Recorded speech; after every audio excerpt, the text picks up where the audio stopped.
नमस्कार दोस्तों। आज फिर मैं लेकर आया हूँ आपके लिए एक मज़ेदार कहानी। अगर पसंद आए तो लाइक ज़रूर कीजिएगा। एक समय की बात है, एक तालाब किनारे एक सारस रहता था। सारस बड़ा चालाक और धोखेबाज था। उसे अपनी चालाकी पर बड़ा घमंड था। वह समझता था चालाकी में तो उसे कोई पार पा ही नहीं सकता। उसी तालाब में बहुत सी मछलियाँ और केकड़े भी रहते थे। सारस रोज मछलियों और केकड़ों को मारकर खाया करता था। सारस के दिन बड़े सुख और चैन के साथ गुजर रहे थे। कई वर्षों बाद सारस धीरे धीरे बूढ़ा हो गया। उसमें मछलियों को पकड़ने का बल नहीं रहा। अगर वो मछलियों को पकड़ता तो वो इसे छिटक कर पानी में चली जाती थी।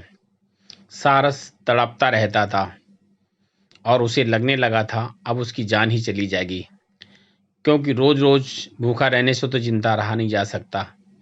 यही सोचकर सारस ने एक उपाय ढूंढ निकाला। एक दिन सुबह के समय सारस उदास मन से तालाब के किनारे खड़ा हो गया। मछलियां और केकड़े उछल उछल कर उसके पास पहुंच रहे थे, पर वह उनकी ओर आंख उठाकर देख तक नहीं रहा था। तभी एक केकड़े के मन में आश्चर्य पैदा हुआ और उससे रहा नहीं गया। उसने सारस से प्रश्न कर दिया, सारस भाई, आज आप उदास क्यों दिखाई दे रहे हो? क्या आपकी तबीयत ठीक नहीं है? सारस ने जवाब दिया, तबीयत तो ठीक है, परंतु एक बहुत बुरी खबर है, इसलिए कुछ भी अच्छा नहीं लग रहा है।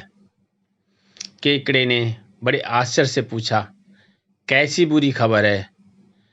मुझे भी बताइए सारस। सारस ने कुछ दुख दिखाते हुए कहा, जरूर बताऊंगा। कल सुबह यहाँ कुछ आदमी आए थे। वह आपस में बातें कर रहे थे कि इस तालाब को मिट्टी से पाट कर इस पर खेती करेंगे। केकड़े ने कहा, यह तो वाकई बहुत बुरी खबर है। अगर तालाब को पाट दिया जाएगा तो हम सब कहाँ जाएंगे? सारस बड़े दुख के साथ बोला, हाँ, मैं भी तो यही सोच रहा हूँ। अगर तालाब को पाट दिया गया तो बेचारी मछलियाँ कहाँ जाएंगी, केकड़े कहाँ रहेंगे? थोड़ी देर बाद खबर सारे तालाब में आग की तरह फैल गई। सभी मछलियां और केकड़े घबरा गए और सारस के पास इकट्ठा हुए और उससे विनयपूर्वक कहने लगे, सारस जी, इस विपत्ति के समय आपको छोड़कर हमारा कोई नहीं है। कृपा करके कोई उपाय बताएं। सारस ने मछलियों और केकड़ों को धैर्य बंधाते हुए कहा, तुम लोग चिंता बिल्कुल मत करो। कुछ दूर पर दूसरा तालाब है। वह बड़ा गहरा है और उसे आसानी से पाटा भी नहीं जा सकता है। अगर तुम सब चलने के लिए तैयार हो तो मैं तुम्हें वहां उस तालाब में पहुंचा सकता हूँ। मछलियां और केकड़े आपस में झगड़ा करने लगे, हम आगे जाएंगे, हम पहले जाएंगे। सारस बोला, अरे भाई, आपस में लड़ते झगड़ते क्यों हो? सबको एक साथ तो ले जाना संभव है नहीं।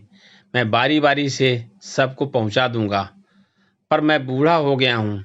एक बार जब किसी को लेकर जाऊंगा तो फिर कुछ देर तक आराम करूंगा। मछलियां और केकड़े चुप हो गए और उसकी बात पर राजी हो गए। सारस मछलियों को बारी बारी ले जाने लगा, पर दूसरे तालाब में पहुंचाने की बात तो एक चाल थी।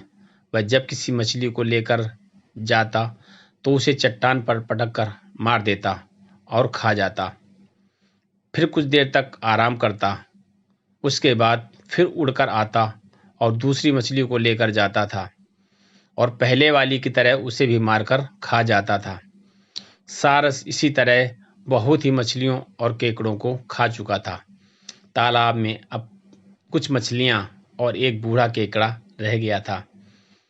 बूढ़े केकड़े ने सारस से प्रार्थना की, सारस जी, मुझ पर भी दया कीजिए, मुझे भी उस तालाब में पहुंचा दीजिए। सारस ने सोचा, चलो आज इस बूढ़े केकड़े से ही काम चलाया जाए। सारस बूढ़े केकड़े को लेकर उड़ चला। सारस जब चट्टान के पास पहुंचा तो नीचे उतरने लगा। चट्टान पर मछलियों की हड्डियां और पंख पड़े थे। बूढ़ा केकड़ा बड़ा समझदार था। वह हड्डियों, पैरों, पंखों के ढेर को देखकर समझ गया कि सारस बड़ा निर्दयी और चालबाज है। वह दूसरे तालाब में पहुंचाने के बहाने मछलियों और केकड़ों को लाता है और उन्हें मारकर खा जाता है। अब मेरा भी यही हाल होगा। केकड़े के मन में डर पैदा हुआ, परंतु उसने बुद्धिमानी और धैर्य से काम लिया और अपना तेज पंजा सारस की गर्दन पर गड़ाने लगा। सारस दर्द से छटपटा उठा। वह केकड़े को फेंकने का यत्न करने लगा, पर केकड़ा रह रहकर उसकी गर्दन में अपना पंजा गड़ाता गया। सारस का गला फट गया और वह धरती पर गिरकर मर गया। बूढ़ा केकड़ा सही सलामत लौटकर अपने तालाब पर आ गया। तालाब की मछलियों ने बड़े आश्चर्य से बूढ़े केकड़े से पूछा, क्यों भाई, तुम क्यों लौट आए हो? बूढ़े केकड़े ने मछलियों को सारस की सारी कहानी बताते हुए कहा कि वह बड़ा निर्दयी और धूर्त था। सारस दूसरे तालाब में पहुंचाने के बहाने एक एक कर मछलियों को खा रहा था। जब मेरी बारी आई तो मैंने हिम्मत से काम लिया और उस सारस का अंत कर दिया। मछलियां बहुत प्रसन्न हुईं। उन्होंने बूढ़े केकड़े को बहुत बहुत धन्यवाद दिया। बूढ़े केकड़े ने कहा, धन्यवाद की क्या बात है, मैं तुम्हारा अपना साथी हूँ और वो चालबाज, निर्दयी, धोखेबाज, धूर्त सारस था जिसका एक दिन अंत होना ही था, जो मेरे हाथों हो गया। अब हम सभी सुरक्षित हैं और मिलजुल कर साथ रहेंगे। तो दोस्तों, कैसी लगी मेरी ये कहानी? अगर पसंद आई हो तो प्लीज़ लाइक ज़रूर करें और शेयर करें और प्लीज़ मेरे चैनल को सब्सक्राइब करें। धन्यवाद। जय हिंद, जय भारत, वंदे मातरम।